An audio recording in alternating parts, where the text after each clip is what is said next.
Bismillahirrahmanirrahim. Bienvenue à tous les visiteurs de cette plateforme. Je me présente, je suis Madame Benaliwa. Je suis professeure de français au cycle moyen.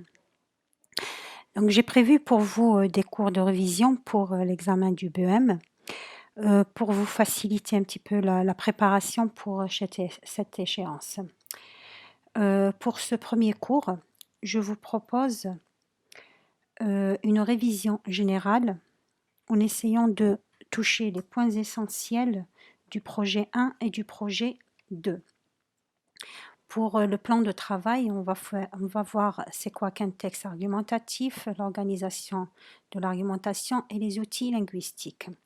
Bien, tout d'abord, on va parler du programme de quatrième année, le programme de toute cette année de quatrième année, qui a pour but, quel est le but de tous les textes que vous avez sur votre manuel, c'est de vous apprendre à argumenter. C'est de rédiger des textes argumentatifs. Alors, les textes argumentatifs est une visée. Alors, la visée de tous les textes que vous avez cette année, c'est la visée argumentative. Donc, vous allez argumenter dans des situations de communication diverses. Donc, vous êtes appelé à comprendre, puis à produire un texte argumentatif, qui est une visée, bien sûr. Alors, on a dit, la visée ne change pas. La visée est toujours la même de tous les textes. Ce qui va changer, ce qui diffère entre un texte et l'autre, c'est le type. Alors, on va voir des types de textes informatifs, de textes descriptifs et des textes narratifs. Alors, chaque texte, bien sûr, il a sa spécificité. Alors, dans un texte, le texte argumentatif, qui vise quoi? Vise à argumenter sur un thème. On va prendre comme premier sujet, premier point, c'est quoi qu'un texte argumentatif? Alors, la définition, c'est quoi? C'est un texte dans lequel on exprime son opinion sur un sujet. Alors d'abord, l'auteur commence par exposer un sujet, un thème. Il va parler sur le sport, sur les voyages, sur les jeux vidéo. Et après, il va donner son point de vue. Qu'est-ce que c'est qu'un point de vue? C'est un avis, une prise de position, une thèse. Il va donner une thèse, son point de vue personnel, particulier. Maintenant, il va continuer par donner des arguments. Pourquoi les arguments? Pour convaincre le lecteur.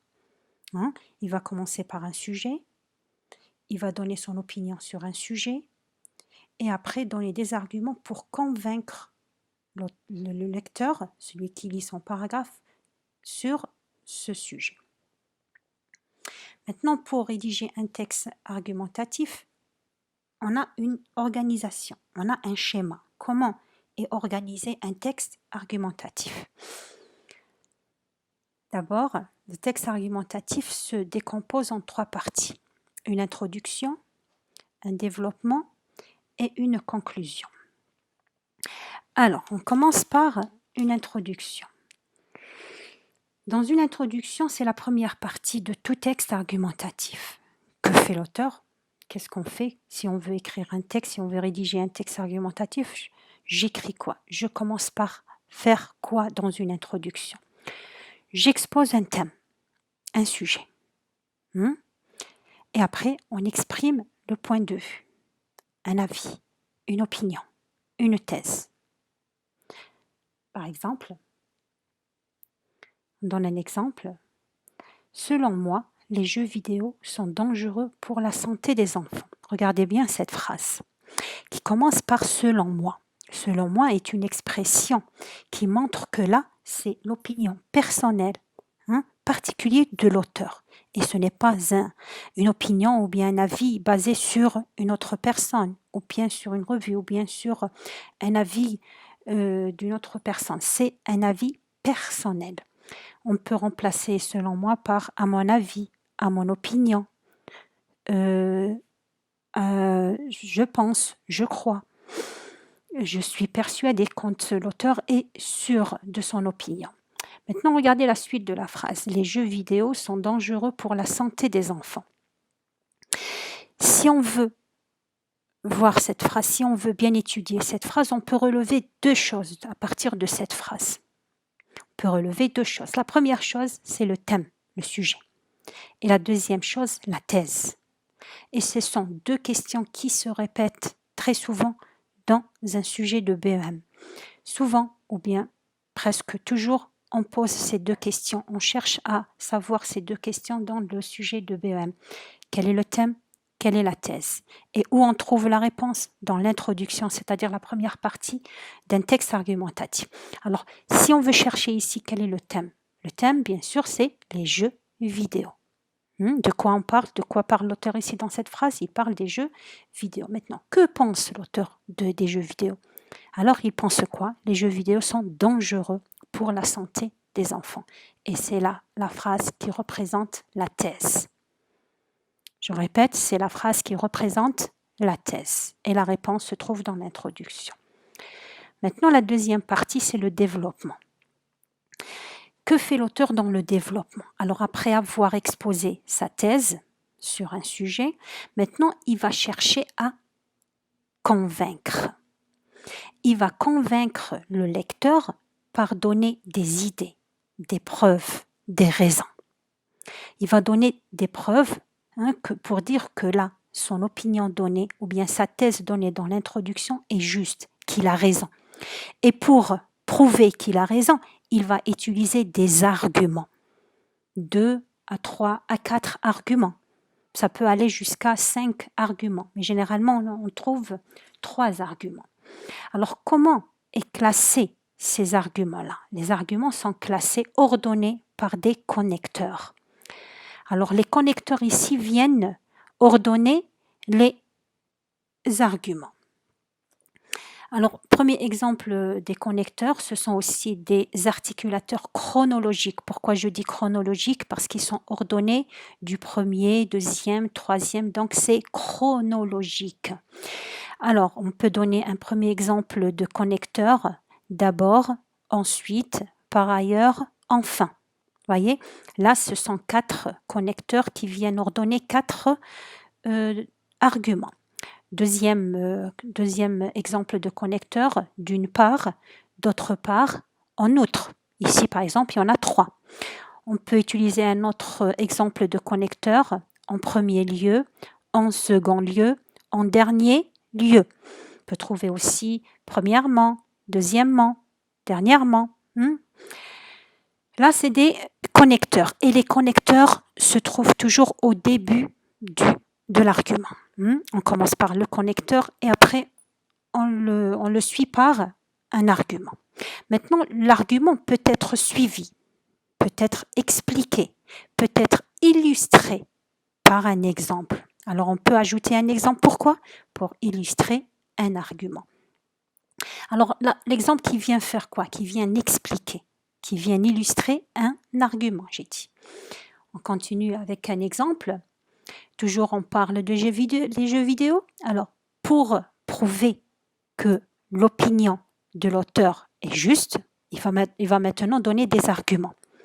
Comment il va prouver? Il va donner des arguments. Regardez dans la deuxième partie ici, il a utilisé combien d'arguments? Alors, comment je trouve les arguments? C'est en trouvant les connecteurs. Alors, vous voyez bien ici, il y a combien de connecteurs? Regardez bien, combien?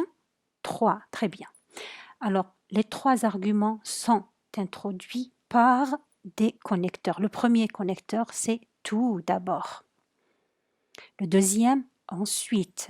Le troisième, enfin. Tout d'abord. Regardez, il y a une virgule.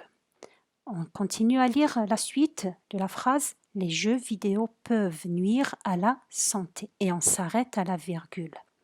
Là, cette phrase-là vient faire quoi? Vient nous donner le premier argument et on s'arrête à la virgule ou bien au point. Mais ici, on a continué la phrase pour donner une expression, en effet. Que vient faire cette expression? Ici, en effet, vient introduire un exemple ou bien une explication. En effet, les rayons dégagés peuvent causer des maladies. Ici, cette phrase est un exemple ou bien une explication. On continue avec le deuxième argument qui est introduit par ensuite. Les enfants accros aux jeux vidéo deviennent violents. Là, c'est l'argument numéro 2. Le troisième, enfin, qui introduit le troisième argument, les enfants passent des heures à jouer, ce qui provoque une dépendance et augmente le stress. Voilà le troisième argument. Maintenant, si on vient vous poser une question, il y a combien d'arguments dans le texte? Vous allez chercher les connecteurs. C'est selon les connecteurs que vous allez trouver les arguments. Et généralement, il y a connecteur, argument. Mais ne prenez pas tout le paragraphe, prenez la phrase qui explique ou bien la phrase qui introduit l'argument et pas tout le paragraphe. Bien, on continue avec la conclusion. Maintenant, bien sûr, il y a une introduction. S'il y a une introduction, il y a une conclusion. Que vient faire ici l'auteur dans la conclusion? Il vient pour réaffirmer, pour confirmer et pour reformuler la thèse exposée dans l'introduction. Bien sûr, il a exposé une thèse, l'auteur dans l'introduction. Maintenant, il va essayer de réaffirmer pour dire que là, ma thèse que j'ai déjà donnée au début, je viens la réaffirmer. Je viens dire la même chose. Je viens confirmer que ma thèse, que mon opinion avancée au début est la même, est le même. J'ai rien changé. Qu'est-ce qu'on va changer? Juste la phrase. On va la reformuler. C'est ce qu'on appelle une reformulation de la phrase ou bien de la thèse. Ainsi, voyez le mot qui est écrit en gras? Ainsi, c'est aussi un connecteur, mais c'est un connecteur qui introduit une conclusion. On peut remplacer ainsi par un autre mot pour conclure, finalement, en conclusion, ou bien pour toutes ces raisons, pour terminer, en définitive, en guise de conclusion. Tout ça, c'est des articulateurs ou bien des connecteurs qui introduisent la conclusion. Maintenant, regardez la phrase. Les études ont montré que les enfants accros aux jeux vidéo auront plus tard des problèmes de santé. Voyez ici, cette phrase-là est la même, quand je dis la même, c'est-à-dire la même idée que la phrase avancée dans l'introduction. Qu'est-ce qui a changé? C'est juste les mots. Mais l'idée reste la même. Quand je dis les jeux vidéo sont dangereux pour la santé des enfants, et quand je dis des études ont montré que les enfants accros aux jeux vidéo auront plus tard des problèmes de santé, l'idée est la même. On parle des jeux vidéo, on parle des enfants, on parle de la santé qui est touchée par les jeux vidéo. La santé, bien sûr, des enfants. Alors, vous venez ici de voir comment on rédige un texte argumentatif et on doit suivre ces 3 étapes. L'étape de l'introduction, là où on doit impérativement, clairement exposer un sujet et donner une opinion bien claire sur ce sujet. Et après, essayer de convaincre le lecteur, de convaincre que cette thèse exposée est juste, qu'il a raison de dire cette idée, d'exposer cette idée. Alors il va donner des preuves, des arguments, en commençant par un connecteur et il peut continuer ou bien suivre par un exemple ou bien une explication. Maintenant, on va terminer le texte argumentatif pour réaffirmer, pour confirmer et reformuler la thèse qui a été exposée, en commençant toujours par un connecteur qui introduit la conclusion. Très bien.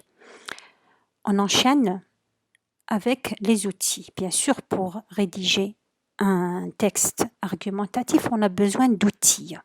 C'est des outils linguistiques. Alors, quels sont les outils linguistiques dont on a besoin? On a besoin de verbes, et c'est des verbes d'opinion. Alors, les verbes d'opinion se décomposent en 2. c'est ou bien des verbes qui expriment une certitude. C'est là où l'auteur est sûr quand il expose une thèse, une opinion, et il est sûr de son opinion. Ou bien, il n'est pas sûr. Il est comment? Il a un doute. Prenons un exemple. Quels sont les verbes d'opinion? Il peut dire « je suis sûr »,« je suis convaincu »,« je suis persuadé »,« je suis certain ». Vous voyez, il y a le « e » entre parenthèses. Bien sûr, c'est le « e » du féminin. C'est la marque du féminin. On peut exprimer son opinion, pas avec un verbe, mais avec des mots, des expressions de différentes natures, certainement, sans aucun doute, évidemment, à l'évidence. Il y en a d'autres aussi.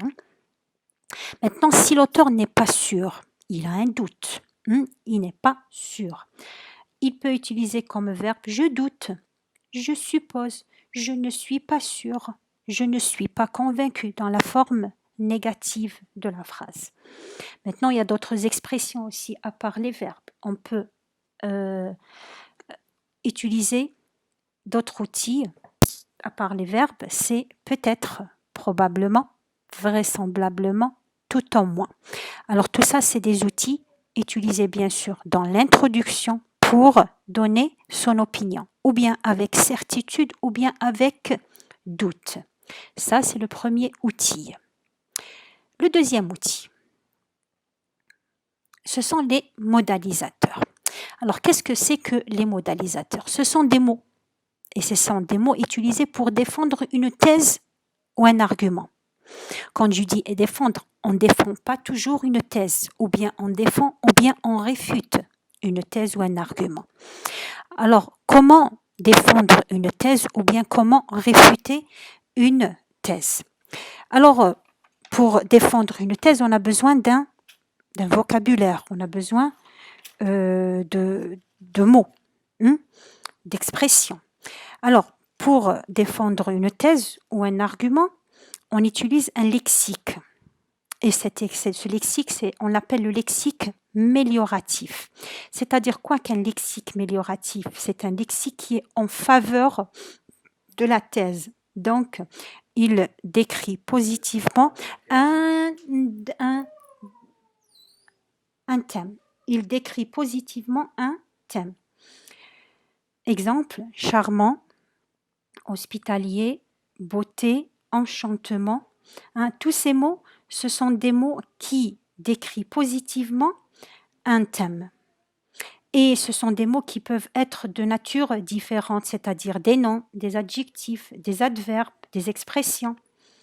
Maintenant, ça c'est pour défendre, c'est pour dire que ma thèse est juste, que ma thèse est correcte, que j'ai raison. Maintenant, on ne défend pas toujours une thèse. On vient réfuter une thèse, c'est-à-dire on vient donner du lexique et du lexique péjoratif. Rappelez-vous, on a dit pour défendre, on utilise un lexique mélioratif. Si on réfute, on utilise un lexique péjoratif, c'est-à-dire un lexique qui décrit négativement un thème, qui n'est pas en faveur du thème. Par exemple, inhospitalier, mauvais. On peut donner un exemple pour défendre une thèse. Je dis le sport est bon pour la santé. Donc là, c'est une thèse qui défend ce thème, le thème du sport. Si c'est une thèse qui réfute, je peux dire je m'oppose aux gens qui disent que l'enfant peut travailler pour aider sa famille pauvre. Ici, il veut pas qu'il suive, mais il oppose. Il n'est pas d'accord. Il est contre les gens qui disent. Donc la thèse ici, c'est quoi? C'est l'enfant peut travailler pour aider sa famille pauvre. Alors là, l'auteur, est-ce qu'il est d'accord? Non, il n'est pas d'accord. Il oppose. Il n'est pas d'accord ou bien il est contre les gens qui disent ça. Alors là, on dit c'est une thèse réfutée, contrairement à la première. Bien, continuons avec le troisième outil, ce sont les types de phrases. Alors pour écrire un texte, bien sûr, on a besoin de phrases de types différents. Premier type déclaratif, ou bien le type impératif, le type exclamatif ou interrogatif. Chaque type, bien sûr, est utilisé pour un but. Alors, pour le type déclaratif, c'est une phrase là où l'auteur il déclare, là où on déclare, on affirme une information ou bien un renseignement. On peut donner un exemple, le sport est bon pour la santé. Et on termine par un point. On peut terminer la phrase, quand la phrase n'est pas encore terminée, on met 3 points de suspension. Et là, c'est toujours une phrase déclarative. Quand c'est une phrase impérative, comment je reconnais la phrase impérative? C'est la phrase qui ne contient pas de sujet. C'est une phrase qui commence directement par un verbe et qui se termine ou bien par un point ou bien par un point d'exclamation. On donne un exemple, range ta chambre, fais ton exercice. Le troisième type, exclamatif, alors là c'est une phrase qui se termine toujours par un point d'exclamation. Et on vient employer ou bien utiliser cette phrase pour donner une exclamation, un étonnement, que c'est joli, quelle belle classe, comme c'est grand. Et on la termine toujours par un point d'exclamation. Et le dernier type, c'est le type interrogatif. C'est la phrase interrogative là qui se termine toujours par un point d'interrogation et qui est utilisée pour poser une question, une interrogation. Par exemple, où vas-tu? Que fais-tu? Quelle heure est-il? Très bien. L'outil suivant, le quatrième, ce sont les rapports logiques.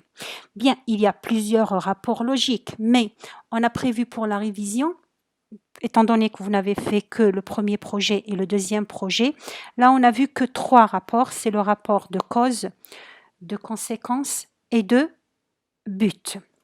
Donc on aura un cours bien détaillé sur ces 3 rapports et on expliquera bien en détail sur ces 3 rapports et quand est-ce qu'on les emploie.